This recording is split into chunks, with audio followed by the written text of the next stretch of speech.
when I was thinking of what to write about for this book, I typed the Pennines into Google, and one of the first things that came up was the Pennine Way, so that's why I decided to talk about, to write about. And this is the Pennine Way. It was late when Simon walked through his front door. He was sweaty, covered in dirt and exhausted. Never again, he croaked. He had been gone for over a month and no one knew where he had been. As he took his shoes off, he nearly stumbled forwards. He wobbled into the front room where his wife Alice and her daughter Claire were watching television. When they saw Simon, they stood up in amazement. "You're back," Alice screamed. "Dad," Claire cried. They ran up to him and they hugged. "We thought you weren't coming back. Where have you been?" Alice asked. "I walked the Pennine Way twice." "Twice? There and back." Simon collapsed into the armchair and said, "Can I have some water?" Alice went into the kitchen and came back with a glass of water which she downed in one. "What's the Pennine Way?" Claire asked. "It's a 270-mile walk across the Pennines up to the Scottish border."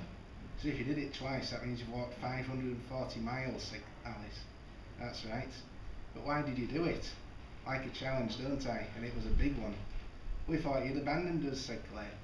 Simon ruffled Claire's hair and said, "Don't be silly, I wouldn't abandon you." Alice, however, wasn't amused. "So why didn't you tell us where you were going? And why didn't you take your phone so we could contact you?" she asked. "I needed to do this alone, time to think and re-evaluate my life, and it helped." "Well, I'm glad it helped, but next time give us some warning before you go off on some expedition." Alice stormed out of the room and then came back and threw a wet cloth at Simon. "You know, your mother called every day while you were gone. She was worried about you, asking where you were, when you're coming back."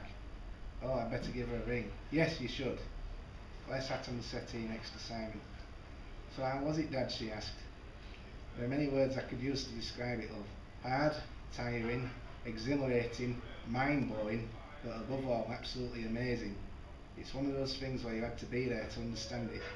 To walk along Hadrian's Wall, visit the Dales National Park, camping on the cliff edge at Malin Cove, to stand atop a waterfall in Edale, and to finally reach the Scottish border. It was beautiful. I visited many places and met lots of great people. There were times when I thought I wasn't going to make it back, but I soldiered on."